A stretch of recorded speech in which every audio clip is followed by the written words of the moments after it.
factores de riesgo.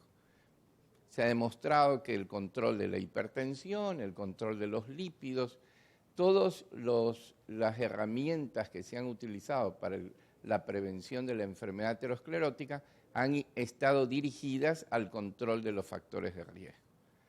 El punto está, si esta es una enfermedad aterosclerótica, ¿qué evidencias hay de que yo al utilizar una estrategia antiinflamatoria yo pueda tener un efecto favorable sobre la enfermedad?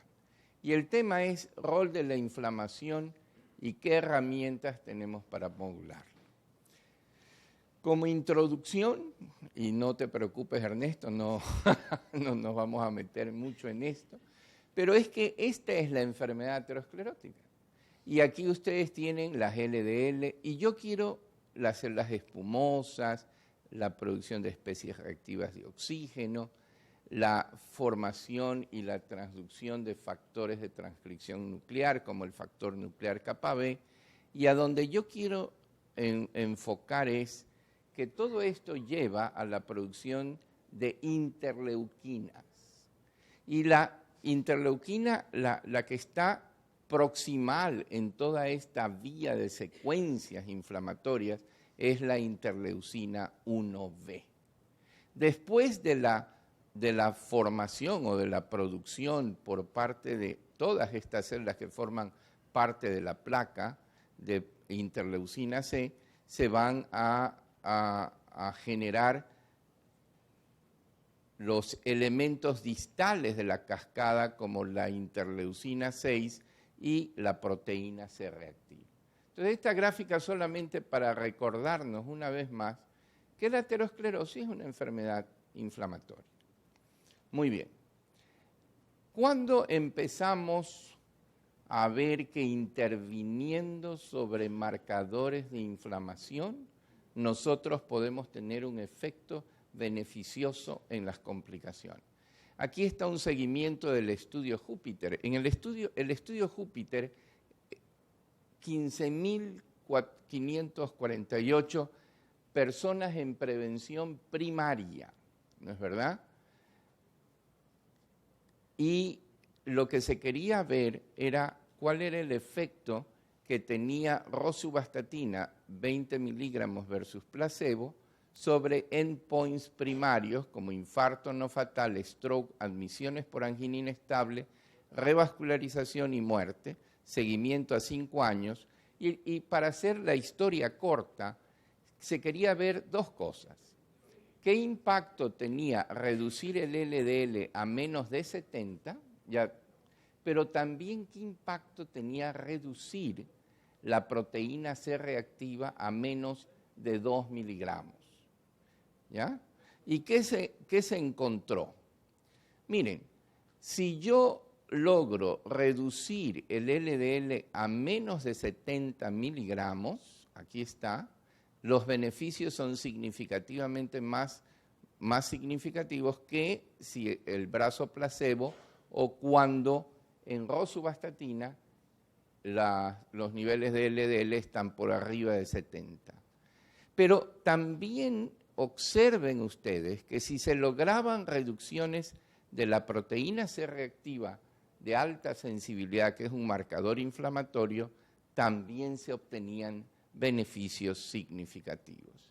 Lo importante es esto, que si yo lograba metas de menos de 70 miligramos y proteína C reactiva de menos de 2 miligramos, eran los pacientes que más beneficio tenían. O sea, había una evidencia de que reduciendo la proteína C reactiva, yo iba a tener un efecto adicional sobre la reducción del LDL.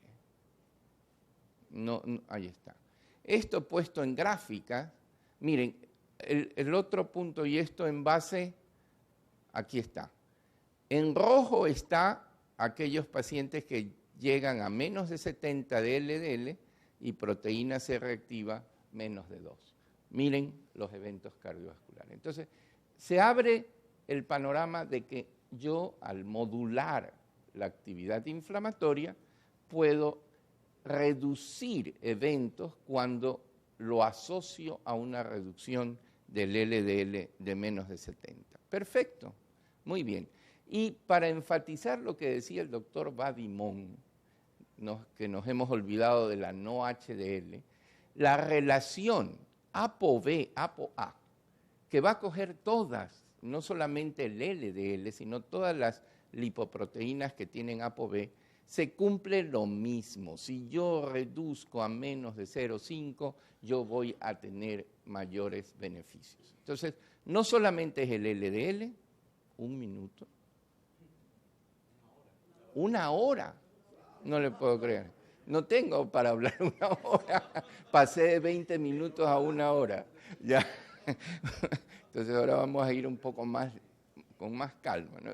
Regresemos a la de la fisiopatología. Una hora. Bueno, entonces, por gusto quité las diapositivas. Bueno, entonces, aquí tienen ustedes la gráfica de ApoB, ApoA menos de 0,5 y proteína C reactiva de menos de 2. Cuando ustedes tienen acá, miren los eventos cuando la relación ApoB, ApoA1 es de más de 0,5 y la proteína C reactiva es de más de 2. Entonces, definitivamente hay una evidencia sólida de que reducir las LDL y reducir la proteína C reactiva se acompaña de mayores beneficios cardiovasculares. Muy bien. Con esto en mente, el doctor Paul Ricker y su grupo dice, señores, vamos a hacer un estudio. Y este es un estudio que lo pueden ver como la mitad del vaso lleno, la mitad del vaso vacío. Tiene puntos a favor, tiene puntos en contra. Ahora son 20. No, pero es que me puse una hora. Bueno, no importa, vamos. Ya. Entonces, Paul Ricker dijo, muy bien, hasta ahora el estudio Júpiter me dijo que bajar la proteína C reactiva era bueno, reducía eventos. Pero también el Júpiter redujo LDL. Entonces la pregunta es, yo tengo que buscar una estrategia, si yo quiero demostrar mi teoría inflamatoria de la aterosclerosis, yo tengo que encontrar una estrategia que me permita dirigirme exclusivamente con una estrategia antiinflamatoria que no tenga un impacto en lípidos, porque tengo que separar ese confundidor que es el impacto sobre LDL. Y Júpiter no lo puede hacer, porque las estatinas están bajando la proteína C reactiva, pero están bajando las LDL. Y además sabemos que las estatinas tienen efectos pleiotróficos y tienen efectos antiinflamatorios que son indirectos. Entonces dijo, muy bien, ¿qué vamos a hacer? Vamos a, y sale publicado, esto fue presentado en el Congreso Europeo de Cardiología en Barcelona, y dice, vamos a usar una terapia antiinflamatoria directa, que es el canakinumab. El canakinumab es un anticuerpo monoclonal, humanizado, que está dirigido contra la interleucina 1. No tiene nada que ver con los lípidos, no tiene nada que ver con ninguna otra cosa. Entonces, anticuerpos monoclonales contra la interleucina 1. Y este es un estudio aleatorizado, doble ciego con canakinumab. Miren lo interesante. Para encontrar un poder estadístico, se había hecho un cálculo de la muestra, de cuántos pacientes iban a necesitar para tener poder estadístico. Y dijeron, vamos a necesitar 17,000 pacientes. De repente, la empresa, la que hace el sponsor, dice, vamos a cambiar las cosas. Ahora ya no van a ser 17.000, ahora van a ser 10.000.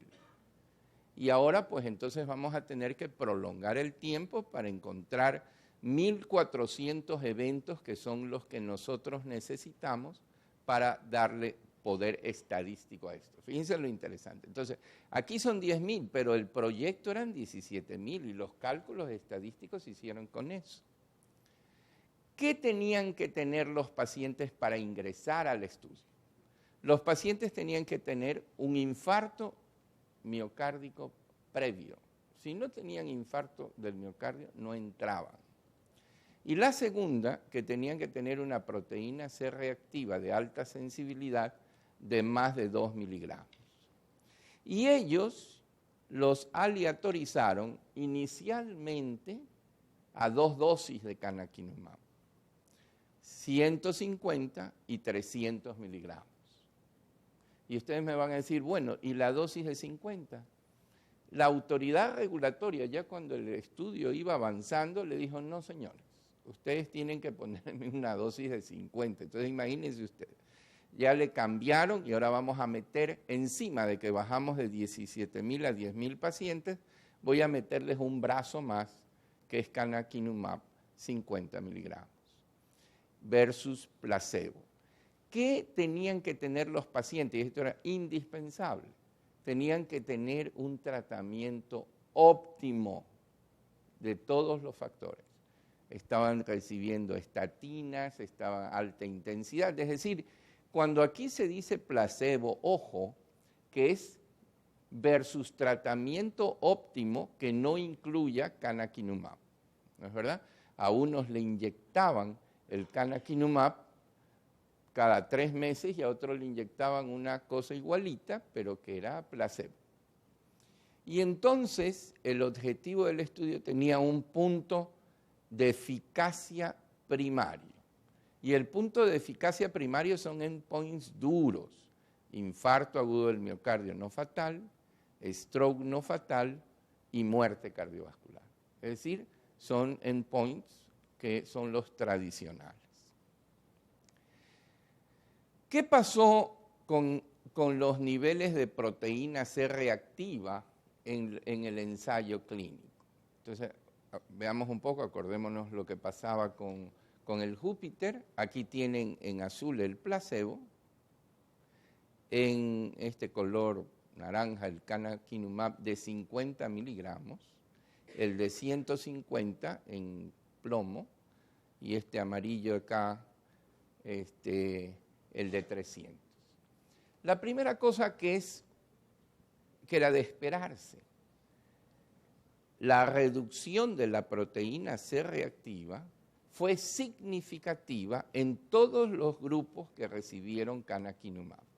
Y era dosis dependiente, lo cual es absolutamente lógico. Mientras más alta sea la dosis del canakinumab, los niveles de proteína C reactiva van a bajar más.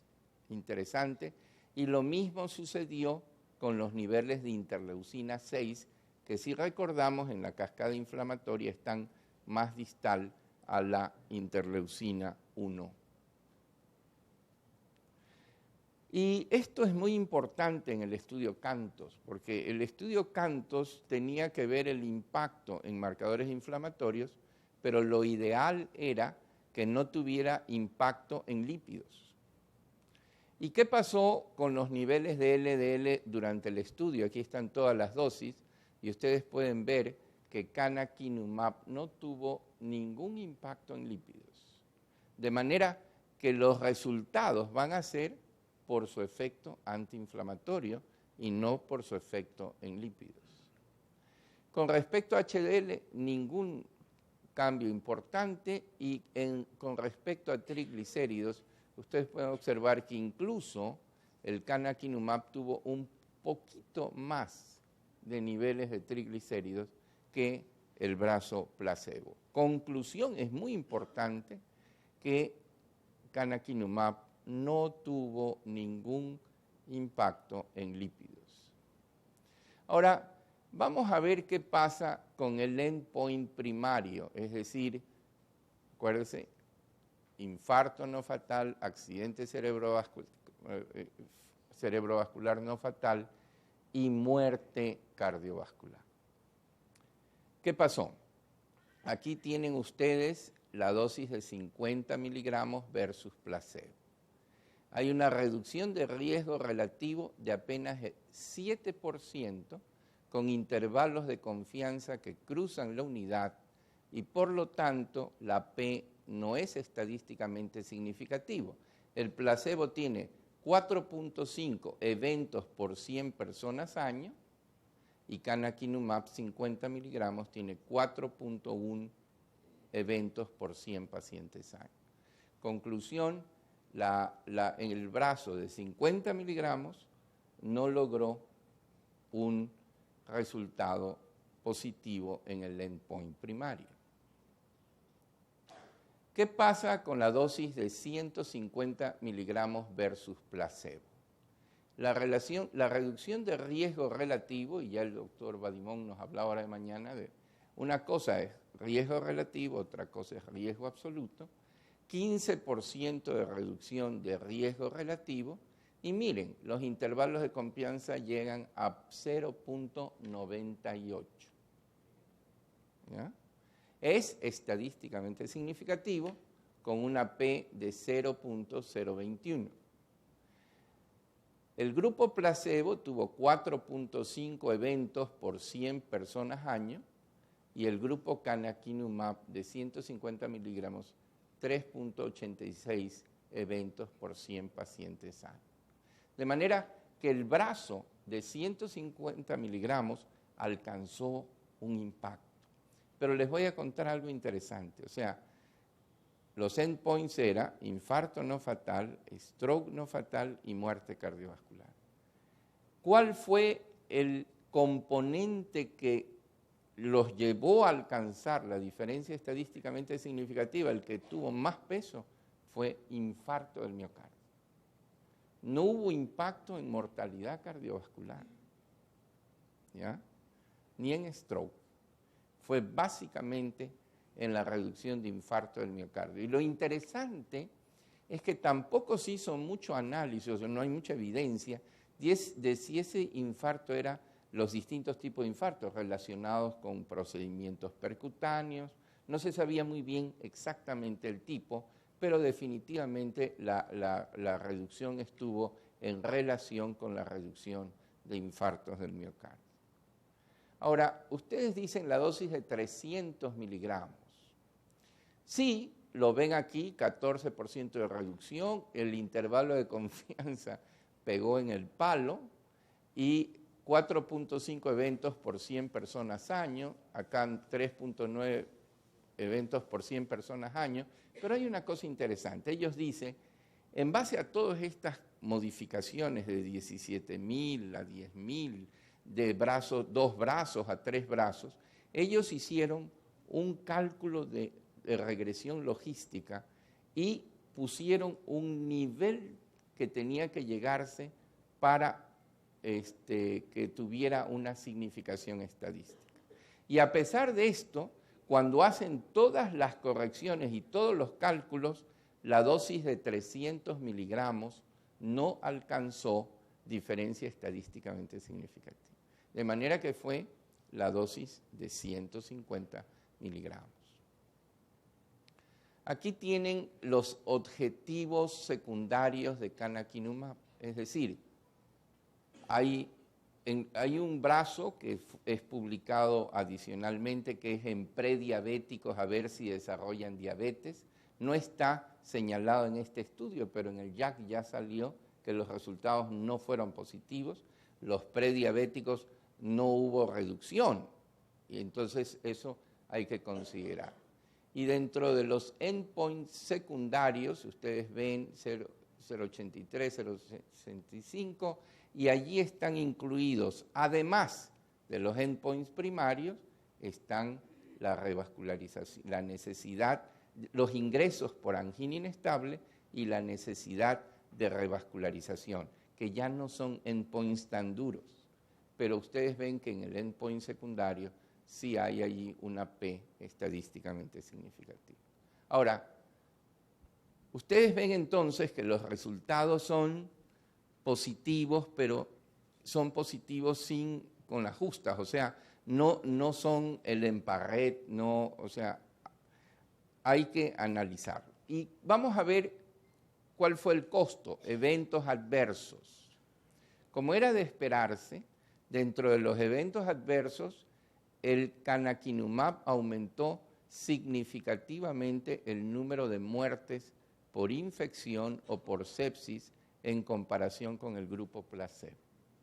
Canakinumab 0.31 eventos por 100 personas año, placebo 0.18 eventos por 100 personas año, estadísticamente significativo.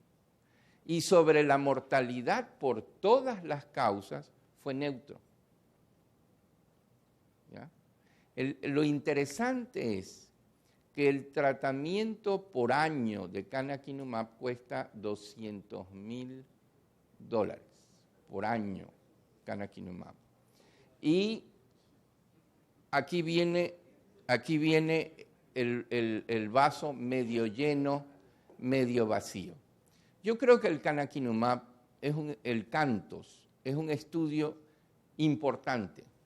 Yo, cuando lo presentó Paul Ricker y todo, Juan se lo presentó con bombos y platillos, ¿no es verdad? O sea, era una evidencia importante. Y yo sí creo que el CANTOS tiene el valor de que por primera vez una estrategia antiinflamatoria directa demuestra tener un beneficio, aunque el beneficio no sea tan importante, pero el estudio de 150 miligramos es positivo, ¿es verdad? Y abre el camino, ahorita hay otras estrategias antiinflamatorias como metotrexato a baja dosis, que podrían también ser útiles. De manera tal que la conclusión del CANTOS es que confirmamos la hipótesis inflamatoria, porque tenemos la prueba y la prueba de concepto. Yo tengo la plausibilidad, los mecanismos, y tengo la evidencia de que si actúo contra el sistema, o sea, bloqueando el sistema inflamatorio, yo voy a tener un beneficio. Tengo que pagar un precio. Y obviamente se excluyeron pacientes con tuberculosis, con infecciones recurrentes y todo lo demás. Y interesantemente en el CANTOS se encontró que la incidencia de cáncer y sobre todo de cáncer de pulmón se redujo. Entonces, todas estas cosas hay que tomarlas con pinzas. Yo pregunté a la empresa si piensan traer CANTOS, o sea, el canakinumab para el Ecuador, y dijeron que no, que por ahora ellos no tienen esa idea. Pero al final del día, señores, el CANTOS tiene una hoja de presentación, la prueba de que la inflamación está relacionada con el proceso aterosclerótico y que intervenir en inflamación es positivo. Gracias por su atención.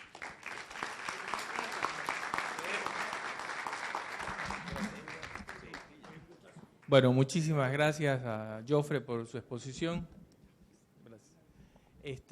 Vamos a dar paso a la penúltima charla, después de la charla del doctor Alfonso Bryce, que nos va a hablar de la meta del colesterol LDL, 70 miligramos es demasiado alta o no. Hay un break y después la última charla magistral a cargo del doctor Juan José Badimón. Al término vamos a sortear 4 libros y 4 cavas de vino, cortesía de Bercana Pharma y de la librería que está acá al lado. Así que les pido y le invito al doctor Alfonso Bryce a que nos hable de la meta del LDL colesterol. ¿70 miligramos es alta o no?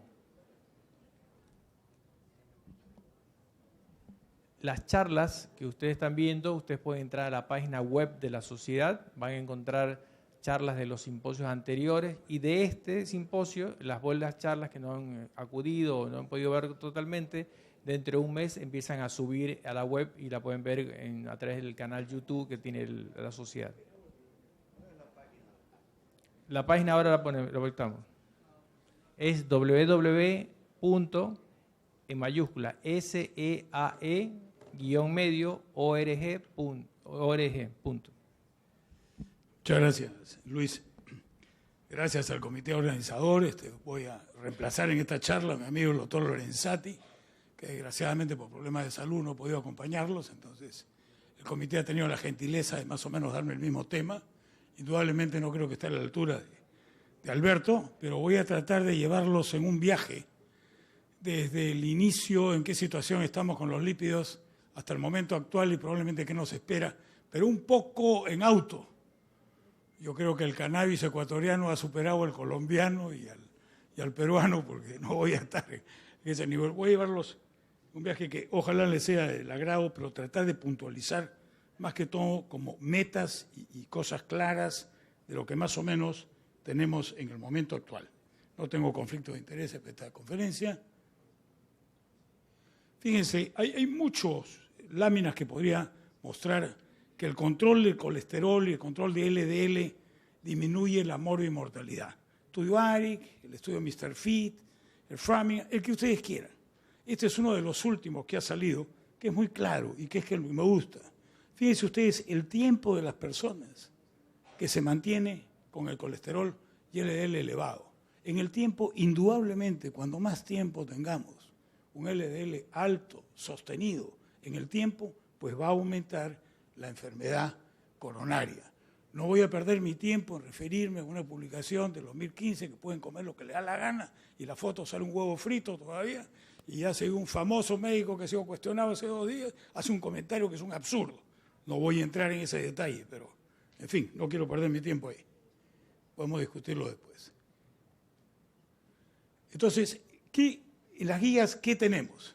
Fíjense ustedes, en el 2002, las guías para el colesterol, que era el ATP3, ya nos marcó un cambio con todo lo anterior, que es lo que debíamos hacer con un parámetro claro a dónde deberíamos llegar. ¿Y esto qué nos dijo? Y nos dijo bien claro, fíjense ustedes, pacientes de alto riesgo o con un riesgo mayor a 10 años, menos de 100 miligramos que debería tener. 2 factores de riesgo menos de 130 y un factor de riesgo menos de 160. Las metas se bajaban, entonces decíamos, el de alto riesgo debería estar debajo de 100. El que tenía más de 2 factores de riesgo, así como casi una clasificación de la hipertensión, 130, y uno factor de riesgo menos de 160, porque se usaba mucho más alto los valores. En el mismo ATP3, al que se llamó el ATP Plus, o el ATP Report, el HT315 que lo manejó el doctor Grandi, Stephen Grandi, un hombre, un gran visionario, un gran profesor, un hombre que se arriesgó a poner las cosas en clara y en algún momento se ha metido en líos por ser claro. Fíjense ustedes lo que dice, aumente el riesgo. El que tiene más de 20% a 10 años, la meta era de 100, bueno, ese paciente que tiene mucho más riesgo, deberíamos ponerlo en 70 miligramos. Agrega, ¿por qué? Porque la evidencia daba que cuanto más bajo el LDL, el colesterol, era mejor y disminuía eventos. Igual pasa el de 130 en 100 y el de 160 quedaba ahí. Hoy día la tendencia, gracias a esto y la evidencia que nos da, es que probablemente este 70 lo podríamos bajar, este 100 lo podríamos bajar y 160 para población general, cualquiera de ustedes que se mide, no debería estar en 160, sino no debería pasar de 130, sin factores de riesgo. Eso es en condiciones casi normales. Esto no está bien determinado y que se ha quedado ahí. Del ATP3, y aquí Grandi hizo una gran cosa, que determina que por cada 30 miligramos de reducción de LDL colesterol, tienen una disminución de riesgo relativo del 30%, en donde bajar más el colesterol sería lo ideal, llegando a la unidad. Y a la unidad decía que probablemente el colesterol ideal de llegar a la unidad, o sea, el milimol, estaba alrededor de 40 milímetros de mercurio. 2004. En el 2004 él ya vaticinó que probablemente el paciente de muy alto riesgo debería tener un colesterol de 40 milímetros de mercurio, en donde sería lo ideal para no producir colesterol que le puede hacer daño y lo mate. Ya desde esa época. Han pasado 14 años y estamos discutiendo que sí o que no, deshojando margaritas igual que todo. Entonces, no hay umbral, lo mejor es más bajo, que ya lo han escuchado ustedes. De ahí prácticamente no pasó nada en el 2004, hasta el 2013, que el grupo del doctor Stone presenta las guías americanas, que fueron una gran